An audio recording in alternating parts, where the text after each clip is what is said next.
अस्सलाम वालेकुम। कैसे हैं आप सब लोग? आई होप के ठीक ठाक होंगे, खुशबाश होंगे। चलिए आज का व्लॉग शुरू करते हैं।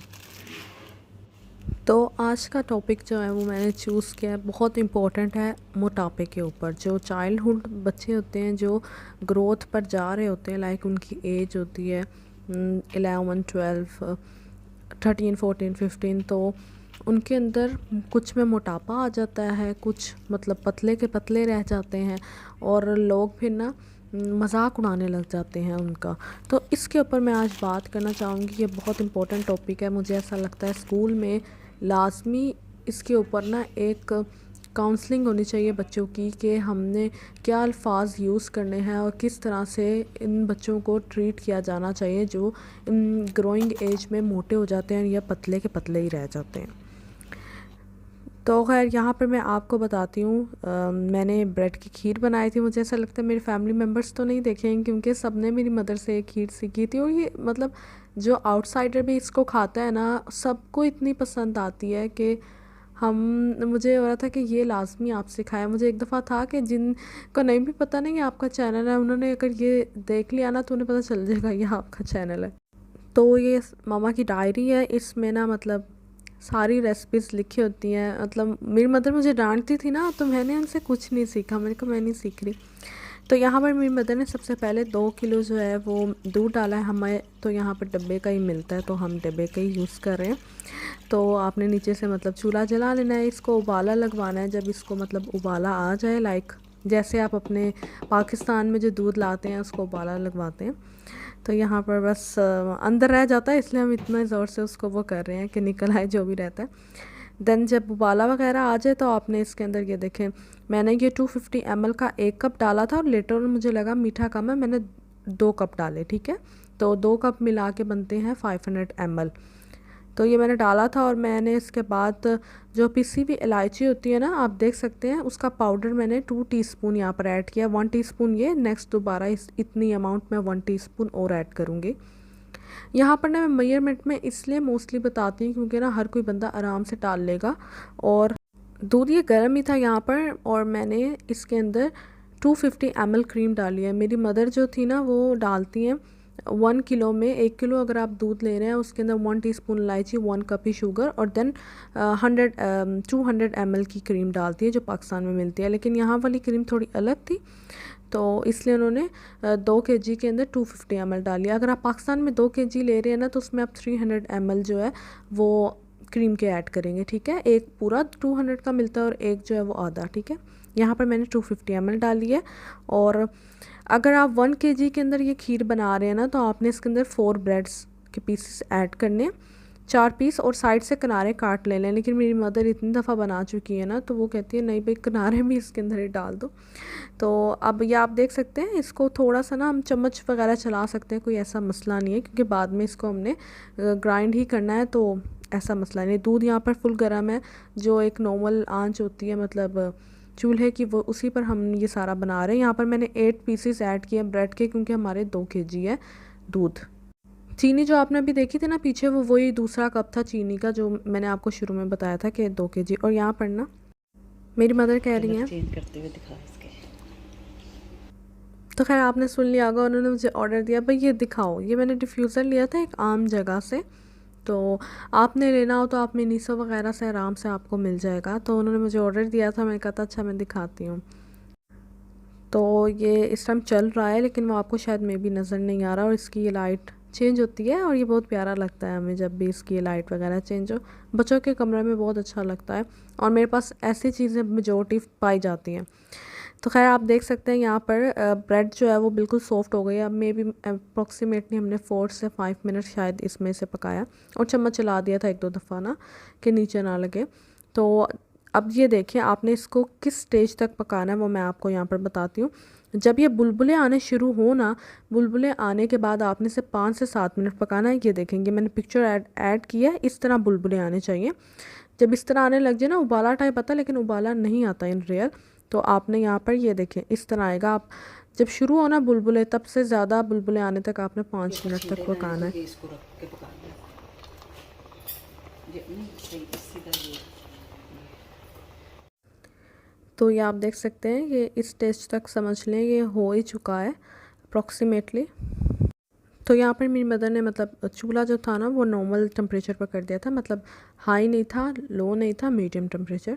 तो अब मेरी मदर क्या करेंगी, इसे ग्राइंड करेंगी। अगर आपके पास ये ब्लेंडर नहीं है तो आप इसको थोड़ी देर 5-10 मिनट ठंडा थोड़ा सा करें और अपना जो ग्राइंडर है उसके अंदर ग्राइंड करके वापस इसी चूल्हे पर डाल दें। तो हमारे पास था, हम पहले ग्राइंडर भी यूज़ करते थे और जब ये आ गया था फिर इसे यूज़ करना शुरू कर दिया था। तो आपके ऊपर डिपेंड है, क्योंकि ग्राइंडर हर जगह हर घर में अवेलेबल होता है। तो अच्छा, हमने इसे 5 से 7 मिनट, बुलबुले जब शुरू हुए थे उसके बाद 5 से 7 मिनट पकाया था। अगर आपको कंसिस्टेंसी थोड़ी थिक चाहिए तो आप 10 मिनट्स भी पका मतलब इसको सकते हैं, और 15 मिनट्स भी, डिपेंड ऑन यू। हमारे लिए इतनी कंसिस्टेंसी बहुत है। ये देखो कोई भी वो नहीं रह गया, ठीक है। अच्छी से चेक कर लेना, ये ना हो कि नीचे कोई ब्रेड बैठी हो और तुम बैठे हो पीछे हटो बस। तुम्हारी दी जैसे पता नहीं कितना बड़ा बेच के, ये फ्रिज में रखने के बाद और ठंडी होने के बाद ठीक हो जाएगी। अगर आपने इसमें गाढ़ी और रखनी है तो थोड़ी देर और पका लो, वो तो ये बहुत बिल्कुल बेटर है। तो आपने मेरी मदर के वर्ड्स तो सुन ही लिए होंगे, आपके ऊपर डिपेंड करता है आप कितनी थिकनेस चाहते हैं। और अच्छा, इसकी जो कंसिस्टेंसी है ना फ्रिज में रखने के बाद भी ना मतलब पतली ही रहती है। आप ये कहें जो हम खीर खाते हैं उसकी तरह थिक होगी नहीं, उसकी तरह बिल्कुल थिक नहीं होती। चावलों वाली जो खीर होती है ये जैसे फिरनी टाइप नहीं होती है उस तरह रहती है। तो हमारे घर में बच्चे भी जो दूध नहीं ना पीते थे वो भी इस खीर को इतने शौक से खाते हैं, क्योंकि ना एक इसमें पता भी नहीं चलता कि क्या डाला हुआ है क्या नहीं डाला हुआ, और ये ना कुल्फा टाइप फ्लेवर देती है। तो और ये ठंडी ठंडी ही खाई जाती है। हमारे घर में तो बच्चे क्या कर देते हैं, इसको कटोरियों में डाल के फ्रिज जो फ्रीज़र होता है ना उसमें रख देते थे। तो आप इसे कोकोनट और आलमंड, जो आपके पास बादाम वगैरह मतलब डेकोरेट कर सकते हैं, अपने ऊपर डिपेंड करता है। तो लेकिन हम मोस्टली ना कोकोनट और बादाम से ही करते हैं। मेरी मदर ने बादाम को ना यहाँ पर अच्छे से घुमा छोड़ा था, ग्राइंड कर दिया था। तो खैर बनी ये बहुत अच्छी थी, और ये बहुत थोड़ी सी ली जाती है, मतलब थोड़ी सी मतलब लिए करना वो ऐसा लगता है ज़्यादा हो जाती है जब आप इसे लेते हैं। तो ये बाउल हमारा मतलब ख़त्म हो गया था जल्दी, और इस पर भी लड़ाई हो रही थी जैसे रसमलाई पर हो रही थी, क्योंकि मेरी मदर ने ना ये ऑलमोस्ट 5 सालों बाद बनाई थी। तो क्योंकि हम पाकिस्तान जब थे वहाँ बनाते थे तो क्रीम का हमें इतना अंदाज़ा यहाँ पर था नहीं कि मे भी हमारी चीज़ ख़राब ना हो जाए। तो हमने ट्राई की, हमारी बहुत अच्छी बनी, तो मैंने कहा अच्छा मैं रेसिपी भी लोगों को दे देती हूँ। तो यहाँ पर आप देख सकते हैं कि ये इसकी मतलब जो वो थी ना अमाउंट वो काफ़ी ज़्यादा है, और यहाँ पर मैंने 3-4 घंटे के बाद इसे फ्रिज में से निकाला था। अच्छा, ये ठंडी ठंडी ही सर्व होनी चाहिए, क्योंकि गरम ये बिल्कुल नहीं अच्छी लगेगी, और ठंडी ठंडी फुल जैसे चिल मज़े की होती है ना, बहुत अच्छी लगती है। हमारी फैमिली में सब ने हमसे सीखी, मतलब मेरी खाला, मेरी ममानी, सब ने, एक ममानी ने, सब ममानियों ने मतलब मेरी मामा से सीखी थी। और मेरी मामा जब अपने टाइम पे ये सीख रही थी सब चीज़ें, तो उन्होंने फिर मतलब मेरी मामा इस तरह की अब सबको सब कुछ बता देती है कि हाँ ये अच्छा है, इस तरह कर लो ये वो, लेकिन जब कोई दूसरा नहीं बताता ना तो हमें थोड़ा सा दुख होता है। तो मेरी मामा फिर भी कहती है कोई बात नहीं, इग्नोर कर दो, कुछ नहीं होता। तो अंदर से दुख होता है। ये आप देख सकते हैं कि फ्रिज में रखने के बाद भी इसकी कंसिस्टेंसी किस तरह की है। अच्छा, मैं आपको इम्पोर्टेंट पॉइंट्स भी बताती चलूँ जो आपने इसको बनाते हुए फ़ॉलो करने हैं। ब्रेड के जो स्लाइसेस हैं ना वो आप 10 भी ले सकते हैं। मैंने 2 केजीज़ की भी आपको बता दिया, 1 केजी की भी अमाउंट बता दिया आपको। पाकिस्तान में जो चीज़ें मिलती हैं उसके हवाले से भी बता दिया कि आप वहाँ पर कैसे बना सकते हैं। और ये वीडियो जो है अब्रॉड के सामान से बनाई गई है, तो आपको अंदाज़ा हो गया होगा कि दोनों तरीक़ों से कैसे बना सकते हैं। तो खैर, आप ब्रेड के स्लाइसेस ज़्यादा भी कर सकते हैं। और सेकंड पॉइंट, जब आपने ब्रेड ऐड करनी है उससे पहले मैंने क्रीम डाली थी। जब क्रीम मेल्ट हो जाती है ना, पूरी चम्मच हिला लें, क्रीम मेल्ट हो जाती है, मिक्स हो जाती है। तो खैर अकामत हो रही है, उसके बाद मैं आगे बताती हूँ। जब वो क्रीम मेल्ट हो जाए ना उसके अंदर आप चम्मच हिलाइएगा, 2 मिनट भी नहीं लगते, मेल्ट हो जाती है। देन आपने ब्रेड के पीसेस ऐड करने हैं।